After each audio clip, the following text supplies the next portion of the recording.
Hey guys, what's up? Welcome back to another video. Now, if you're new here, hey, what's up? Make sure to subscribe and become a part of this community. If you're not new here, then welcome back. Now, today we're gonna get into the Emmys red carpet looks. Now, we've had quite a few of these in the last couple of weeks because we had the Golden Globes, we had the Critics' Choice Awards yesterday, and then now, today, we have the Emmys. So, we're gonna go through some of the looks. For this video, I'm just gonna go through the top 10 best outfits and then the top 10 worst outfits. Without too much talking, let's get into it. My last video, I started out with the worst, so this time I'm gonna start out with the best. Okay, so first up we have Jessica Williams, and honestly I think that this dress is so gorgeous. Honestly, this is the kind of dress that I imagine Fantasia to wear to the Golden Globes. This is also what I meant by if the rest of Fantasia's dress wasn't like that blue tulle, it would have given so much more elegant, and this is exactly what I mean. I think she looks really elegant, really classic. I love it. It's not too much, it's not too little, it's perfectly stated. If I had to give her a rating, I would give her a 9 out of 10. And I wasn't sure what designer she's wearing, but if I do, I'll put it on the screen. Okay, next up we have Sophia DiMartino, and honestly, this dress really reminds me of what Valentina Bell wore to the Critics' Choice Awards yesterday. And I put her as my top 10 as well, and I love this dress because it just looks so perfect. It kind of has the exact same details, except it doesn't have that side thing that Valentina Bell had. But this one is really cute. I love the detail around the neck, like the little rose kind of hanging out. And I think that when people stick to like a bodycon-esque like kind of vibe, it works really well because it just hugs all their features and it makes them look super classic. But for this one, I feel like also the hair really plays into it, which is why I love it. I'm gonna go ahead and give her also a 9 out of 10. Okay, next up is Natasha Lyonne. Now, she has been somebody who's attended all 3 award shows in the past like 2 weeks. And I gotta give it to all these people who have been doing it because I can only imagine how much that is to be like going from fitting to fitting. I feel like there's not a lot of rest happening in these days. But this look on Natasha Lyonne, I love it. And I'm happy because the last one I didn't like. And I knew that she could do better because she started off at the Golden Globes with a Schiaparelli dress. And then I don't know what she did at the Critics' Choice Awards. But this dress is perfect. This is the first time that I think the full look does it for me. I'm gonna give her a 8 out of 10. Next up we have Donald Glover, and he's wearing a Bodhi suit. And I like it because I think that Bodhi does a really good job at like not being too like heavily like embellished and graphic, but they do it in a perfect way. And then I love that Bodhi is a more like new designer, something more fun and playful.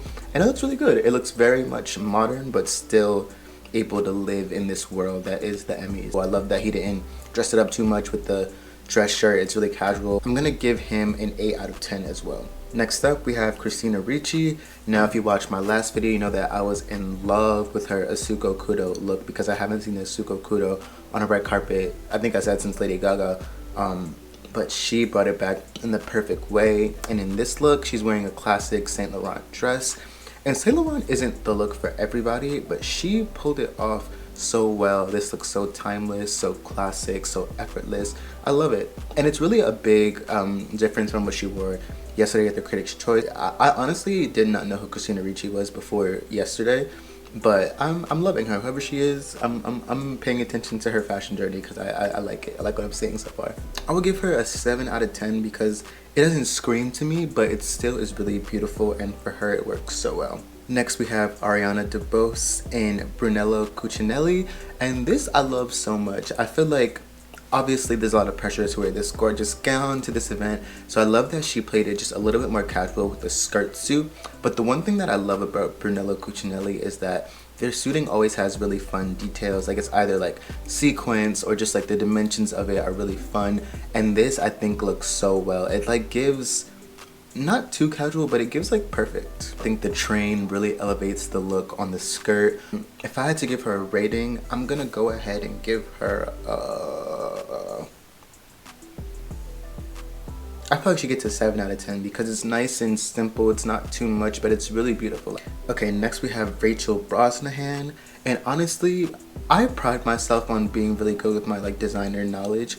And when I saw this dress, I was like, this has to be Versace. Like this has to be Versace. This dress is so stunning. The tailoring on this, like the way that it was made, the little details. I love Versace so much because I think that in their like dresses and their couture pieces, even in some of their more casual pieces like in the 90s, the details are just there. Obviously they have this like classic Victorian like bustier kind of vibe, but then you get the hardware pieces that really make it so beautiful for me. And then you even get the ruching of the skirt, like kind of really playing into this Victorian vibe, but in a very, very modern way. And I love it so much. I think that this is like so smart. This dress looks so gorgeous. The color is so good. There's honestly really nothing wrong with this dress. I'm gonna have to give this look a 9 out of 10. Okay, so obviously Suki Waterhouse was like the showstopper of the night. People were so stunned by what she was wearing. And honestly, I think that it's just because she was pregnant.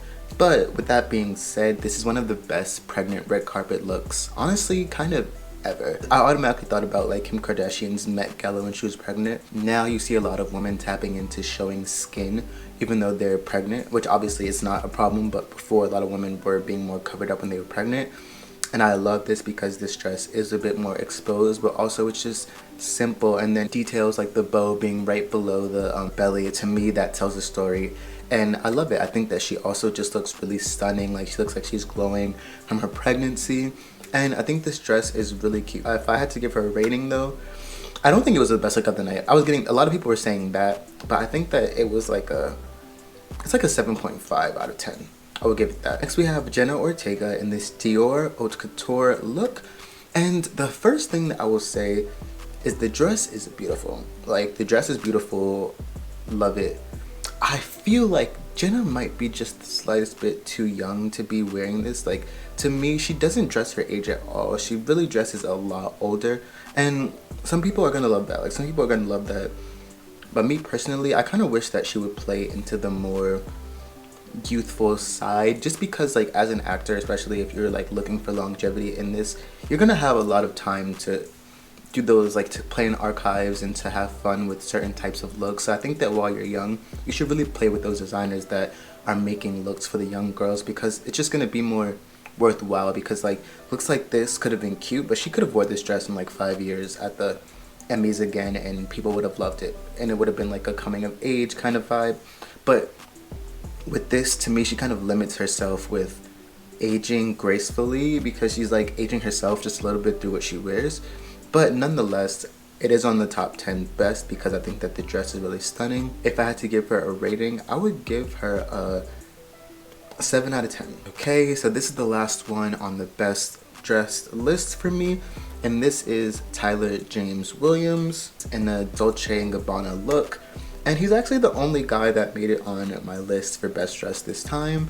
And like I told you in my last video, I feel like for guys, all you have to do to not look basic at an award show is play around with fabrics, because guys just wear basic black and white suits, play around with color, and play around with dimensions. And he did all three of those things here. Leather print. The color looks like the color says it's black leather, but it kind of gives off like a brownish vibe, which makes me a little bit more intrigued. And then third, it's not a traditional suiting in terms of it's like a single-breasted moment, which gives something. It just gives something different to the eye, which I really love. I'm gonna have to give him a 7.5 in a full Dolce & Gabbana look. Yes. Okay, so that was my top 10 best dressed. Now we're gonna get into my top 10 worst dressed. Are y'all ready? Because I'm ready. Okay, so we're gonna start off with Ali Wong in this custom Louis Vuitton gown. And I am not gonna lie, I hate this. I think that this is so bad. One is way too loud, and then the other one just does not match with the loudness. If you see like from the bottom half down, you have this floral printed pattern, which to me is so distasteful. Like I just don't think that the silver and then the floral aspect really match up together. And then I don't like the fact that it was like a black sheer part up here. I think that that just looks a little bit cheap as well. I feel like this dress could have definitely been a strap type of dress that would have made me like it just a little bit more. I'm gonna have to give her a 4 out of 10 because I really don't like this. Next we have Maria Bello, and this looks like it would be a Dior look, and the reason why I'm not in love with it is because it just doesn't look very like cohesive. It looks like it might have just been in her closet and she wanted to wear it. I feel like this would be so much better at like a lunch So for that, I'm gonna have to give her a 5 out of 10.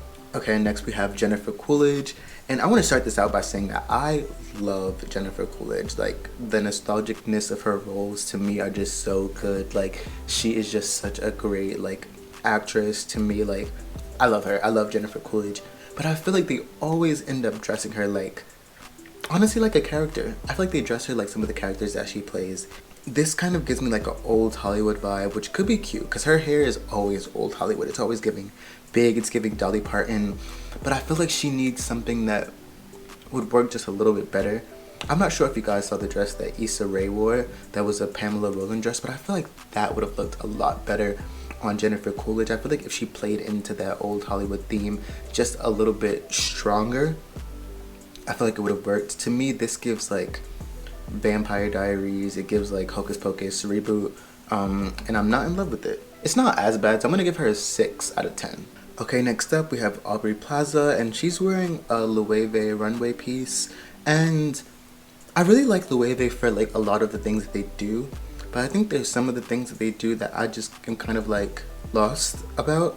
Yeah, I don't know what the dress would look good on, but it's definitely not her, and it's definitely not for this event. I feel like it's a lot more of a art piece rather than like a wearable art piece. You jump more to the pin than you do for her whole look, and you never really want your dress to eat you up more than like it contributes to the look. So for that, I'm gonna have to give her a 4 out of 10. Guys, I really didn't know that Selena Gomez was an actor like that. I'm not the biggest fan of strapless dresses, let me just say that, because a lot of times it's just never gonna hold everything together. It's never gonna like look as you want it to look.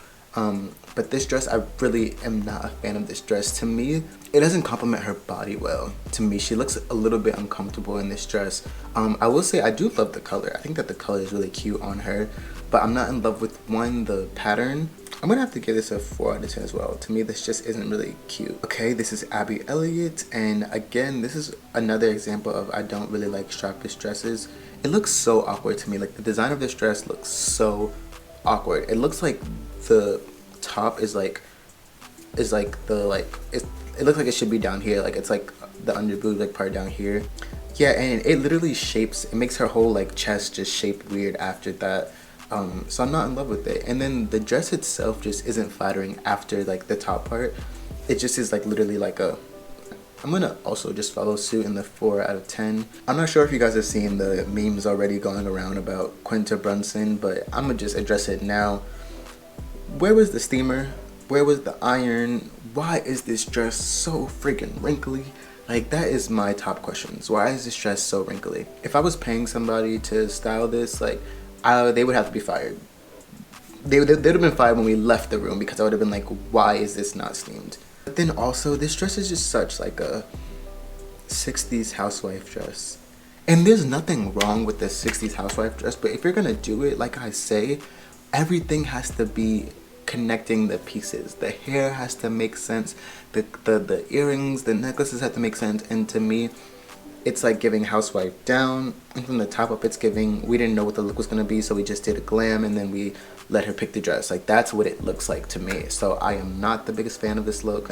These last 3 award shows, I don't know if she changed her stylist or what, but it just has not been hitting. My rating, I'm gonna have to give her a 4 out of 10 as well. This is Quinta, girl, fire whoever you need to fire, and hire back whoever you need to hire. Okay, next we have Sophie Thatcher in what I assume to be a Gucci dress. I don't know why I assume that, but this just gives me Gucci.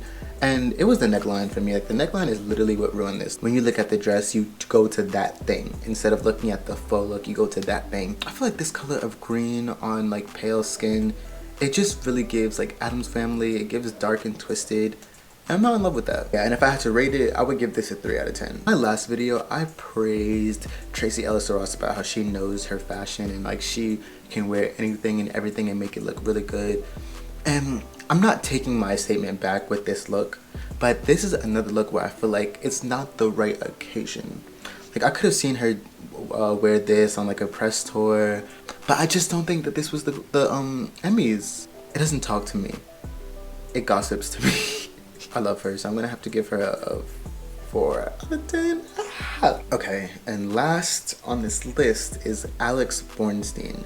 Now, this to me is just like, it was a no-brainer that this was gonna be on the worst list. Like, well, it looks cheap in the way that like there are like a couple pieces to it, but then it's just like, why is the slit where it is, the rose and ruching on the sleeve? It just like, it gives like you're about to go into like a salsa competition, and it would have ate for a salsa competition. It would have ate for the press shoot of Vampire Diaries. But again, the Emmys, I hope that she did this herself and that she didn't pay anybody to put her in this. That's what I'm trying to say. It's just a little bit, it just could have been done in a better way. Yeah, and for that, I'm gonna have to give her a 3 out of 10. Okay, so that was my review of the Emmys looks. We did the top 10 best, and then we did the top 10 worst. Let me know what you guys think. Obviously, there are gonna be some opinions that you guys agree with, some that you don't, but I'm always open to hearing opinions, so please let me know what you guys think. And yeah, I think we have a little bit of a break until the next award show happens, so it will be a little bit of a while until I do one of these videos again, but you know, you guys can always go back and watch the other ones. Like I said, I did the Critics' Choice Awards, that video's live, and I did the Golden Globes, and that video's live. But yeah, until then, I'll see you guys later or in another video that you guys can watch. But yeah, thanks for watching this video so much. Don't forget to comment, like, subscribe, all that good stuff, and until then, I'll see you guys. Peace out.